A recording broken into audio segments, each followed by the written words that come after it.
I'm Harriet, and this is me watching every single James Bond movie for some reason.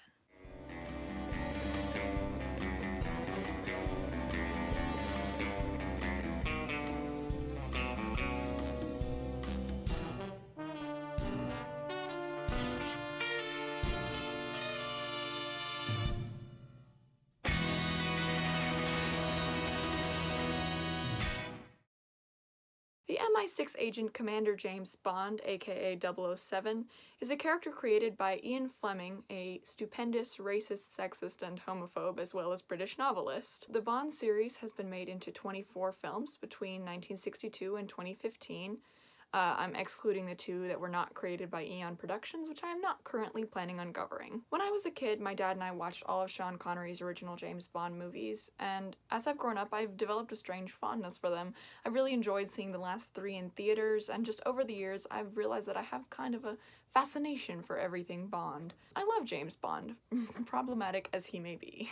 I have seen 12 of the James Bond movies already, including all of the Sean Connery originals and all of the Daniel Craig era Bond, and 2 oddballs, which are On Her Majesty's Secret Service with George Lazenby, and Octopussy with Roger Moore, which I still cannot believe is actually called that. My dad kind of has a hatred for any Bond that isn't Connery or Craig, so he avoided those like the plague when I was growing up. This particular film, the 1962 Dr. No, based on Fleming's 1958 novel of the same name, stars the most iconic Bond, Sean Connery. Fleming called Dr. No simply dreadful.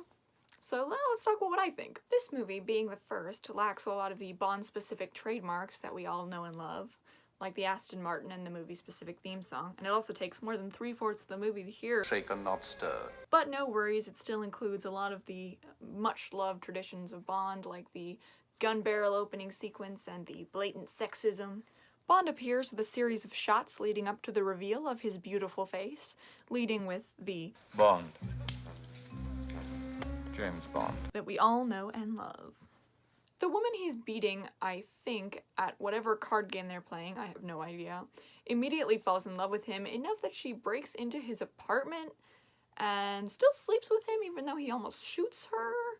And also, I don't think she has any idea that he's a secret agent, and she's not evil or anything, so like, Bond then goes to visit my favorite, Miss Moneypenny, who of course is in love with him, like every other woman that he meets. This will be a theme. It doesn't actually bother me very much, although maybe it should. Bond is just so perfect that it's kind of hard to hate him. I personally am of the opinion that MI6 probably hired him more for his inexplicable sexual energy more than his actual spying skills. Instead of Q, this film features Armorer Major Boothroyd, which is a little bit of a mouthful, so I understand why they switched to just the letter later. So Bond finds out some stuff about this guy Strangway's disappearance, which actually is not terribly important, and all that really matters is that it gets him to Jamaica, the home of Dr. No, who won't even show up until the last 20 minutes of the movie. And here, Bond gets a medium dry vodka martini, mixed like you said, sir, and not stirred. So close. A kind of fun scene was when Bond, without any of the fancy gadgetry of the later movies, which I also love, don't get me wrong, but he uses little clever devices like his hair on the closet door, putting talcum powder on his suitcase in order to check if anyone's looking through his stuff while he's gone. Nothing ever does come of it, even though he is being watched, but I'll let it slide. One scene that really stood out to me was the scene in which the minor villain releases a tarantula into Bond's room. Honestly, the beginning of this movie I think is kind of slow. I was kind of simultaneously reading the Wikipedia entry on the plot, even though I've seen it before, just to kind of keep track of what was actually happening, which is not much. But this scene is pretty genuinely creepy. It might just be the tarantula, though. Ugh, I don't like the way they move. Sean Connery is on the same page as me, apparently. He was terrified of spiders, so in this scene, in the shots where it's actually Connery, there was a glass sheet between him and the spider, which you can see if you pause it at just the right moment. One of the major supporting characters in this movie is Quarrel, who's also one of the only black characters with any speaking lines from any of the early Bond movies, at least from my memory. He's not quite as much of a racist stereotype as I was expecting, but he is still kind of a cowardly drunken fool who dies before the final act. I mean, I don't know what I was expecting from a Bond film, but, you know. As the plot continues, because something's happening, Bond flirts with the secretary, Miss Taro, who is apparently supposed to be Chinese, even though she is really not. He goes to meet and sleep with the totally not evil Miss Taro, resulting in a cliffside car chase with a hearse, which ends with the hearse toppling off the side of a cliff and bursting into flame. How did it happen? I think they were on their way to a funeral. I love James Bond. So, after the super creepy scene where he sniffs Miss Taro's towel for some reason, he gets her arrested and then has his face-off with Professor Minor Villain. He actually murders this guy even though he's completely defenseless and out of bullets. That's a thing that happens. After all that, James Bond heads out to Dr. No's island Crab Key to do something that involves toppling rockets and nuclear bombs, I think? I want to make it clear that I'm not actually asking for a plot explanation. My point is that the movie handles it kind of badly, and also I don't really care. But, I mean, I'm not really even sure I'm supposed to care. I mean, who goes to a James Bond movie for the intricate plot? Around the 1 hour mark, the Bond girl finally shows up. Her name is Honey Rider. Both Honey and Quarrel believe there is a dragon on the island because they are both incapable of recognizing vehicle tracks, apparently. Those are dragon tracks. Bond also brutally murders another guy who I'm pretty sure they could have just hid until he left.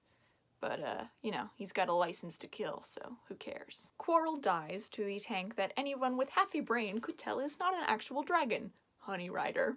Bond and the girl then get captured and get to enjoy some sexy showers in the face of extreme danger, so that's cool.